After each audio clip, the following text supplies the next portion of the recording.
Okay, so let's be fair. Trying to get to the truth of anything in this case is a joke, to say the least.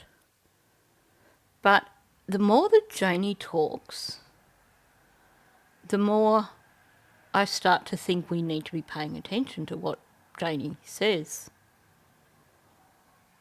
And I have to say, since starting to listen to the things that Janie has been saying, my theories have changed a little bit on this case. I was, from day one, adamant that whatever happened to these children was a result of over-discipline from a parent who believed that the other parent wasn't adequately disciplining the children. A parent who did not like the children, and a parent who spent several months gaslighting the other parent over their inability as a parent. But then Janie started talking. And there were things that she said that I couldn't ignore. And the thing is, a lot of what Janie says seems to direct us to the driveway. I definitely believe that whatever happened to these children happened on the property. I don't believe that they wandered off into the woods. I also don't believe that certain individuals who came forward claiming to be in the know were doing anything other than coming forward to push a narrative to try and make Daniel look innocent and Malaya look bad. And having re-listened to some of the audio from that individual, I do plan on doing a video discussing it, because now that we have the retrospect of having listened to Janie's audio also, it starts to become pretty damn clear what this person was attempting to do. So I do plan on doing a video discussing them and basically exposing them for the fraud that they are. Anyway, that's not what today's video is about. Today's video is about things that have been said by Janie, which to me lead us in the direction of what may have occurred to these children. So when I was editing through all that Facebook audio, there were a few audio clips towards the end that just suddenly really hit me. You know, one of those major light bulb moments. Although it felt a little bit more like a kick in the gut, because a few things seemed to connect for me. I could be wrong. I'm just putting forward another theory, because at this point in time, we have very little to go on. My original theory was based on that very short speech from Malaya, based on statements by Daniel. Maybe my original theory is closer to the truth. Hopefully one day we will find out. But I think this is something worth paying attention to also. So in this video, I'm going to go through a number of clips that I've collected, which I think are significant, and when you pull them all together, it paints an interesting picture. So let's jump in. If two kids get out of a fence, and Jack and Lily are all the time yelling, especially Lily, come on, Jackie, let's go, Jackie, let's go, Jackie. It's all I hear out here. When the kids get out of the fence and come out through here, I would have heard them yelling, come on, Jackie, let's go, Jackie, let's go. I didn't hear anything. So the first few clips are going to be directly from this CBC interview, because I think that's significant. This is the official version from Janie, and yet we've heard differently from her in the audio clips. So in this first clip, she is establishing the fact that, in her opinion, she would have heard them yelling and screaming had they got out of the gate and into the driveway. And this is one of the comments that has bugged me from the first time I listened to this, because she then, after establishing that she should have heard them had they gone out into the driveway because they would have been yelling and screaming, she then says that her first thought was to go look in the woods for these children. And I thought, well, that's a bit of an odd thing, given that they would have to get into the driveway first to then head off into the woods. But you're saying that they couldn't have gotten into the driveway because you should have heard them going into the driveway. I'm going to come back to this towards the end of the video because I think it is really significant. The next thing I heard is I heard Daniel yelling. He was yelling for Jack and Lily. I didn't get up because I thought he was yelling for Jack and Lily in the house. So the next thing you know, I came out of the trailer after I heard Daniel, about, I'd say, 10 minutes after I heard him, I come out of the trailer. I opened up the door, was standing here. Malaya was standing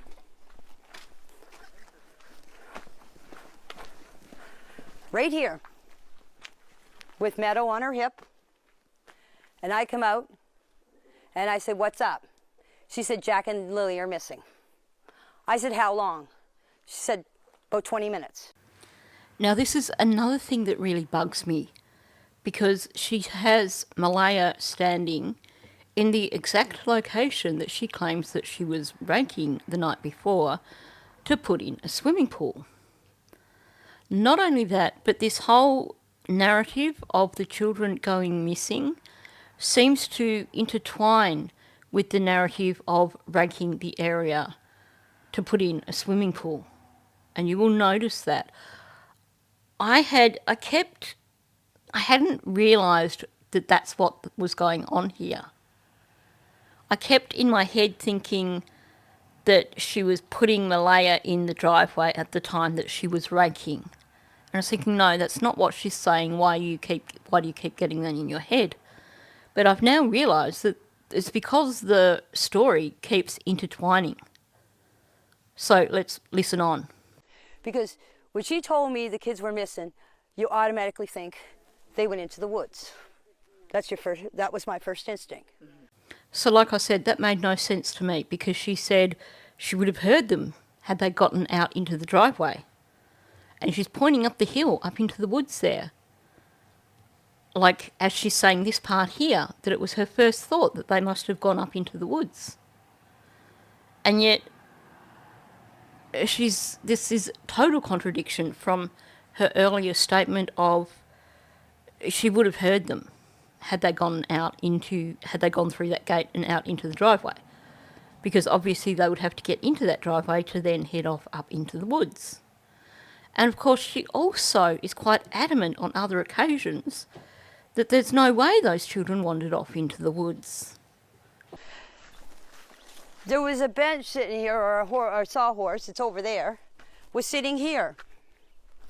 I was sitting on it, bawling my eyes out. I was crying because I blame myself for not getting up that morning to see the kids. Because if I would have got up, this wouldn't have never happened. Okay?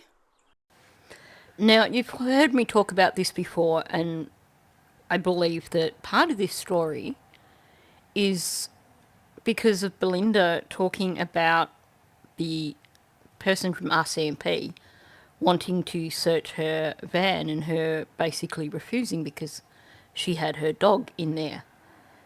And I do believe that she was emotional over not wanting to allow them in her van. But from listening to more audio, I actually think that there's a little bit of truth in this statement also. Yes, when Belinda saw her crying, I do believe that probably the main thing there was over her essentially not wanting them in her van and having a clash with the Mounties over that. But I think there's more to the story here.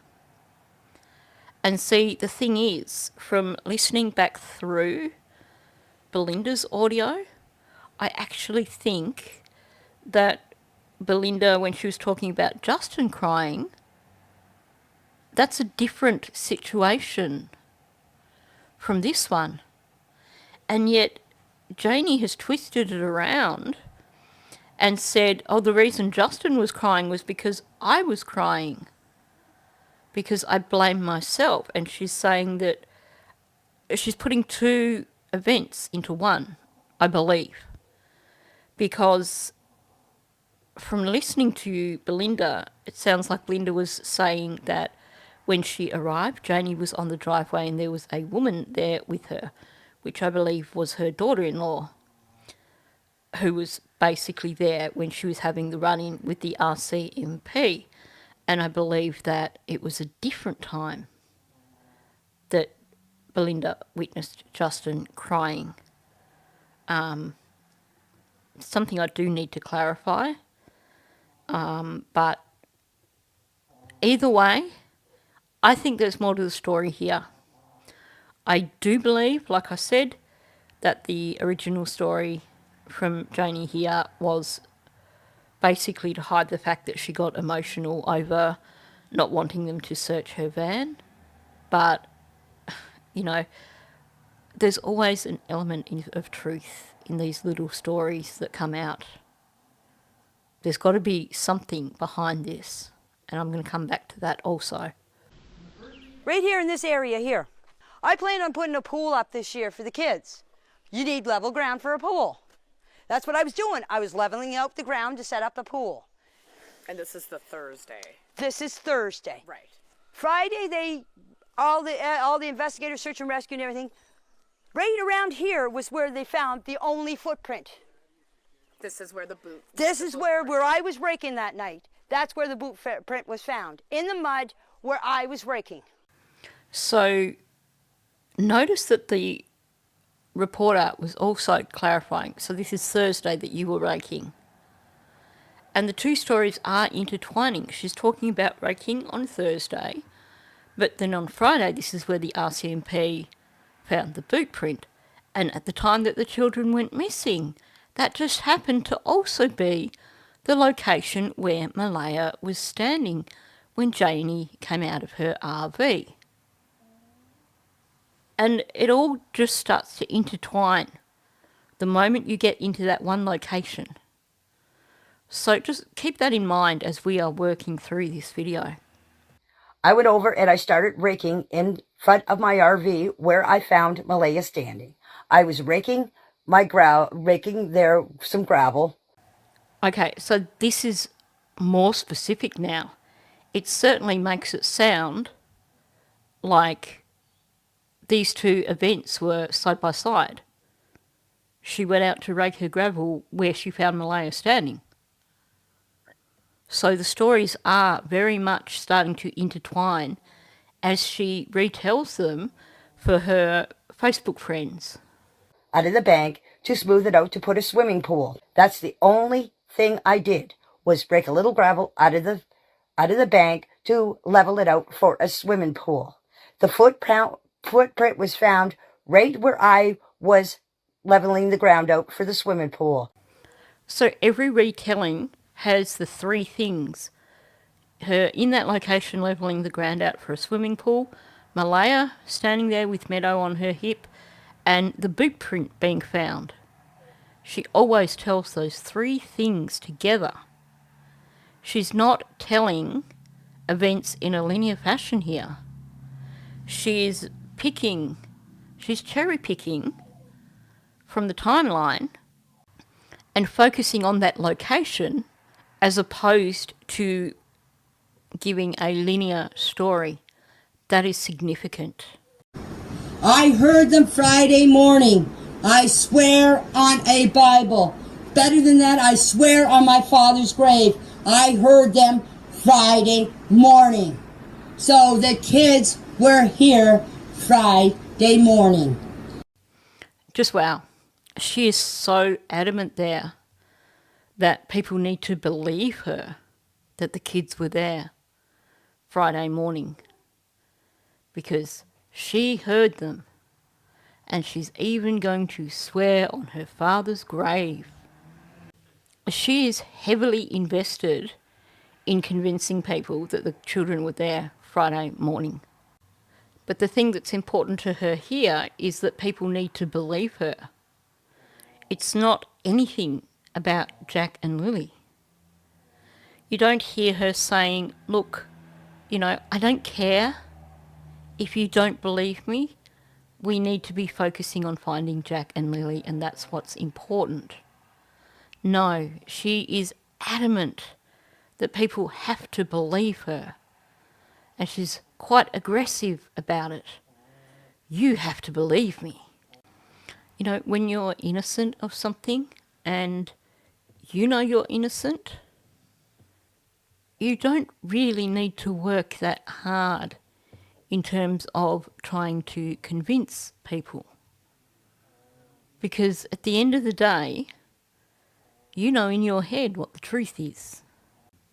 Yes, you may try and tell your side of the story, but when people start to really push it with, I swear on my father's grave, I will swear on a Bible, that to me is overkill.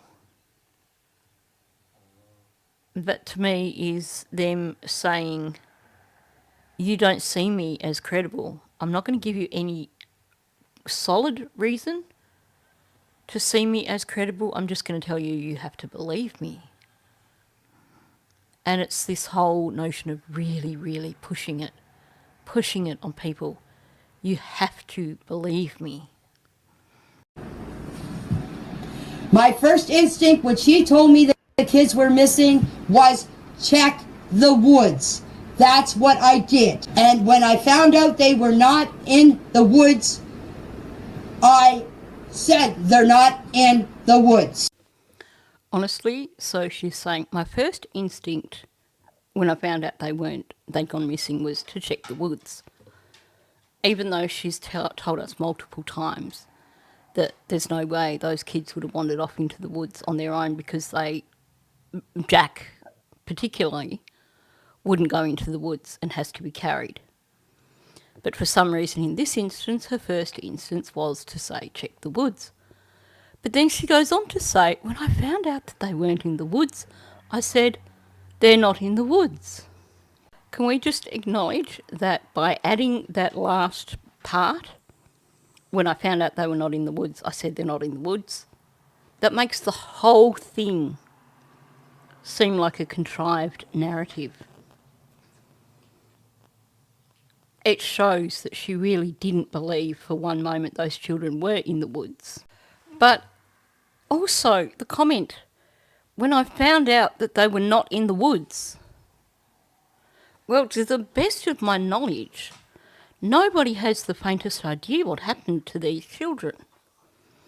So how can she be claiming that she found out that they were not in the woods? Because at that point in time, there were still searchers everywhere in the woods. She was out on that four-wheeler multiple times after that, with Justin apparently searching the woods. And Daniel was apparently out all day searching the woods. But yet Janie found out that they weren't in the woods. When someone says, I found out they weren't in the woods, that basically implies that they know exactly where they were. Or they know for certainty, at least, that they weren't in the woods, which doesn't leave a lot of possibilities. It certainly suggests knowledge of the location of the children.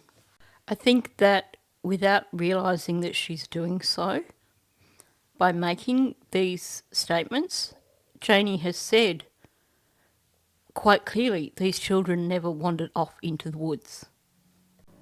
Even before she came out with all the other comments of, I know they didn't go into the woods because of this.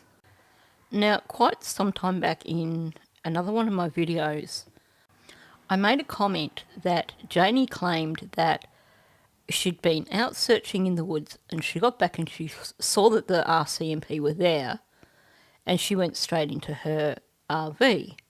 And I said, why would you do that?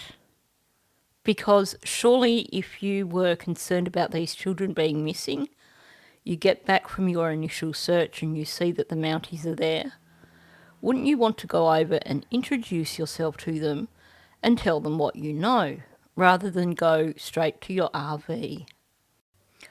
Well, at the same time, she gives multiple accounts of her and Justin being out pretty much all that day and all the following day around the pipeline on the four-wheeler.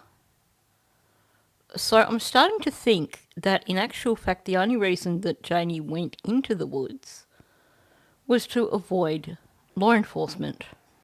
Unless, of course, her and Justin were helping out. But that's not what this video is about.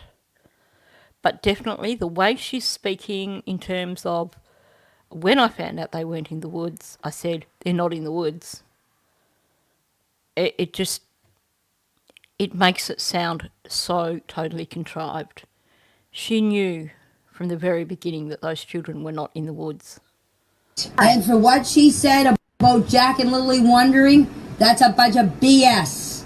The only time they go anywhere up in the woods is when my other two grandchildren are here.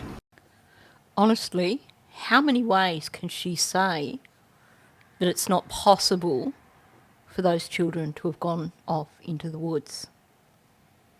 Because she's finally clarified in some of these statements that in actual fact the only time they ever went into the woods was when they did so with her grandchildren to play in that little fort. Again, and the next thing you know, I heard Daniel hollering Jack and Lily's name. Then about maybe 5-10 minutes after I heard him, I'm not sure exact what time because I didn't look at the clock. And when I opened the door, Malaya was standing there in front of the RV, and I said, "What's up?" And she said, "The kids are missing. The kids, Lily and Jack, are gone." And I said, "How long?" She said, "About 20 minutes. So this is another part of the narrative that bothers me. So, yeah, we get she hears Daniel yelling for the kids and she doesn't respond because she thinks he's just calling them inside or something, even though at this point in time clearly she cannot hear them, which I've spoken about this before, that doesn't fit at all because she claims that they're always noisy outside.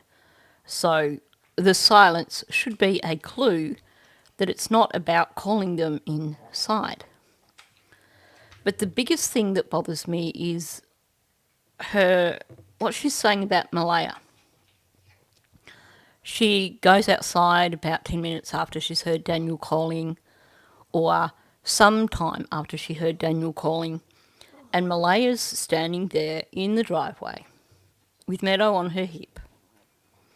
And she says the children are missing. And then you've heard this narrative. Janie goes and puts her boots on and goes looking in the woods. Why is this problematic for me? Because Malaya isn't doing anything. We don't have her standing in the driveway trying to make a phone call or anything. She's just randomly standing there in the driveway. She wasn't knocking on Janie's door and saying, "Can you help?" She's just randomly standing in the middle of the driveway, doing nothing. And then Janie springs into action and Malaya just somehow evaporates. We don't hear an account of, I went and put my boots on and I went to search in the woods and Malaya went back inside. I'm guessing she was probably going to search inside again, or Malaya went further up to the yard to search. Malaya just gets wiped out of the story completely here. She was just the herald that appeared just to tell Janie that the children were missing, and then that was her role done in the story, so then she vanishes again. And yes, when you get too much explanation in a narrative, that is a red flag. But when you get a whopping great bloody hole in the narrative like this, that is just as much of a red flag. Malaya has no role in this narrative, despite the fact that it's her children who are missing. And now let's be realistic here too. This is the only role that Malaya gets in this narrative. And if you ask me, the only reason that she got that one minor role is because Daniel was busy off being a hero, running through the woods and running through waist deep water. Or if you listen to the other version, out in the vehicle checking culverts and roads and building his own dirt roads because he's such a superhero. Malaya only got cast as an extra because Daniel already had a role to do that was away from the property. Now, you may have caught something else there in Janie's narrative. A little bit of leakage. So she's talking about Malaya just kind of randomly standing in the driveway, and Malaya tells her the children are missing.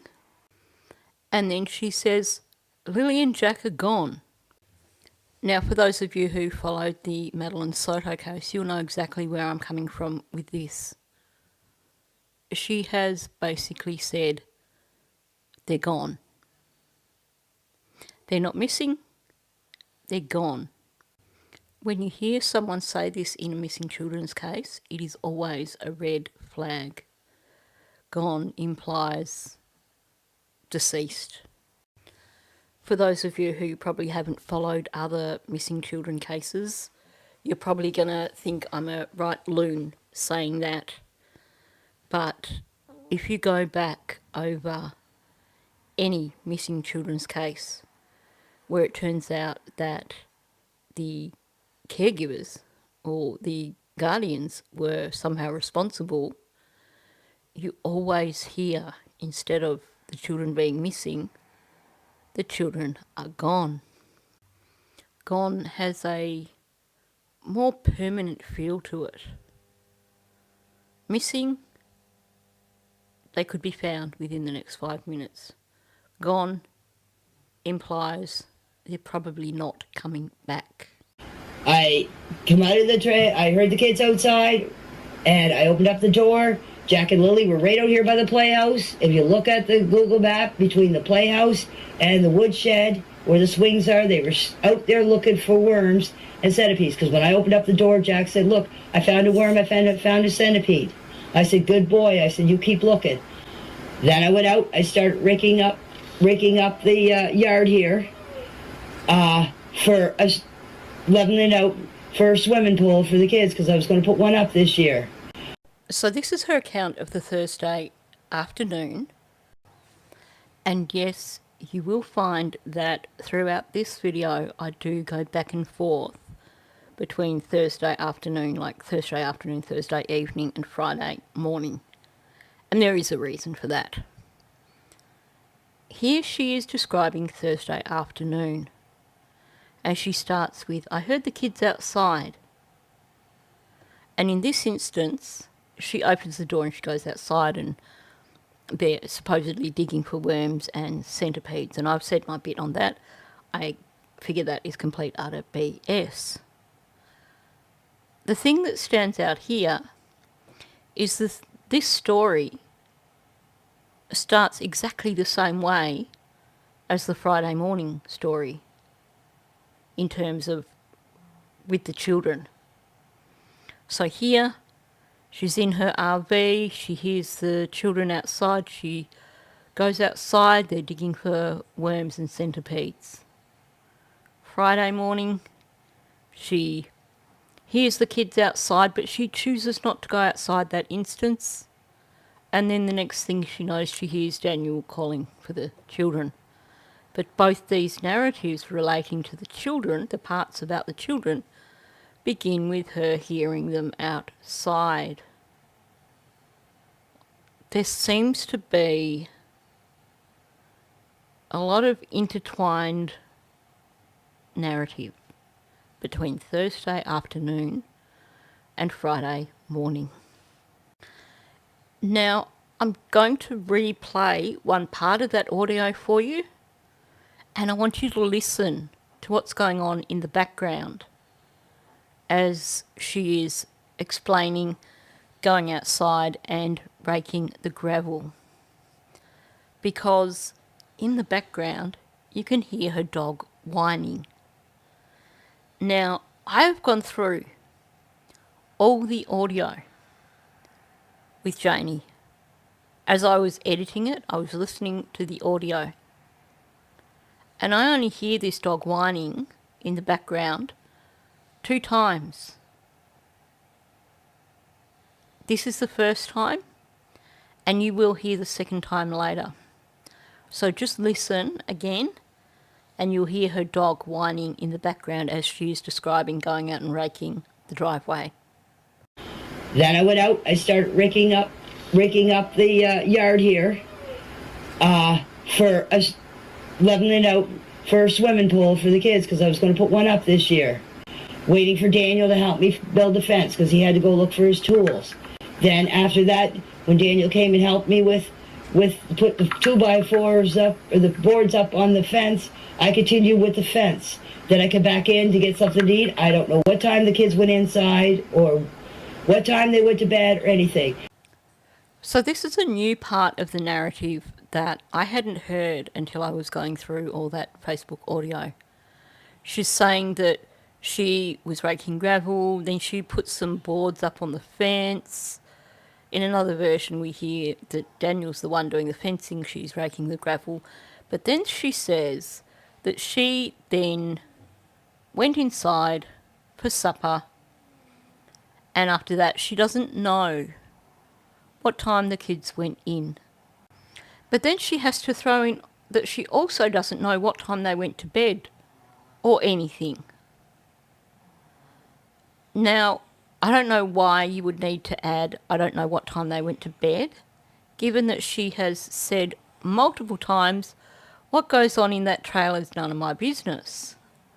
So why would she even know or care what time the children went to bed? That is a red flag for me, that she's suddenly giving all these additional details, especially when she says, or anything. Or what else?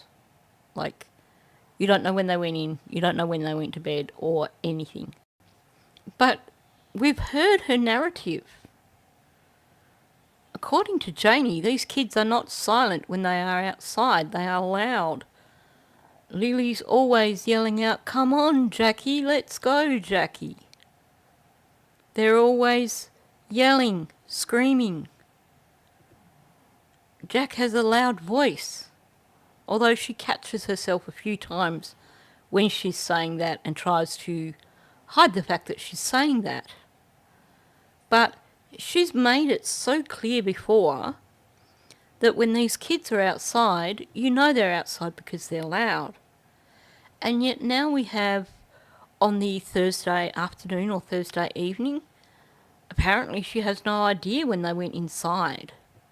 So they must have been pretty quiet while they were playing outside there, for her not to know when they went inside.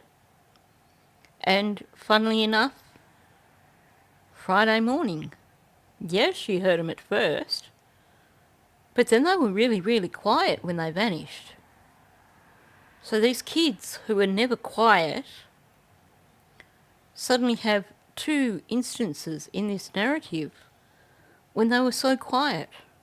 Thursday afternoon, clearly so quiet that she didn't know when they went inside. And Friday morning, clearly so quiet that she had no idea when they went missing.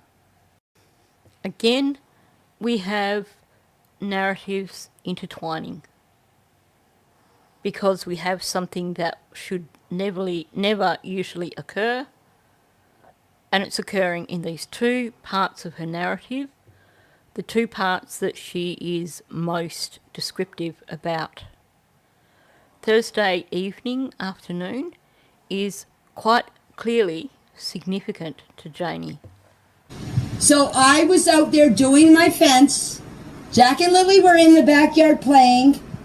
I came in the house to have some supper. I do not know when the kids went in the house. I don't know what time they went to bed. I don't know anything of that. Same story again. She went inside for supper or whatever. She doesn't know when the kids went in the house or when they went to bed. Or anything of that. Again, overly defensive, overly explanatory. Why would we expect you to know when the kids went to bed? Or anything like that. She's being very, very defensive about the act of the children going into the house and the act of the children going to bed and anything else that may have occurred on the Thursday evening. She's making it clear, I wasn't there, I know nothing. And this is Thursday evening. She's already made it so clear that apparently she has nothing to do with what goes on in the trailer. She knows nothing about what goes on in the trailer. So why the need to suddenly defend herself and say, I have no idea what time they went to bed or anything else? I definitely think from the way she's talking that Thursday evening is significant. I laid there for a little while playing on Facebook. I dozed off. I heard the dog bark. The kids were outside. I heard the kids. And then after that, I didn't hear nothing. Everything just went completely silent. And I don't know how long after that, I heard Daniel yelling for the kids. I figured he was yelling at the kids to get inside, or Jack was letting my chickens out, which he usually does. He let them out a few times. So I figured Daniel was getting mad at him for that. The next thing you know, I dozed off again a little, maybe dozed off, or I get up about 5 or 10 minutes after that, and I found Malaya outside, standing there holding Meadow on her hip, and she was holding her on her right side of her hip.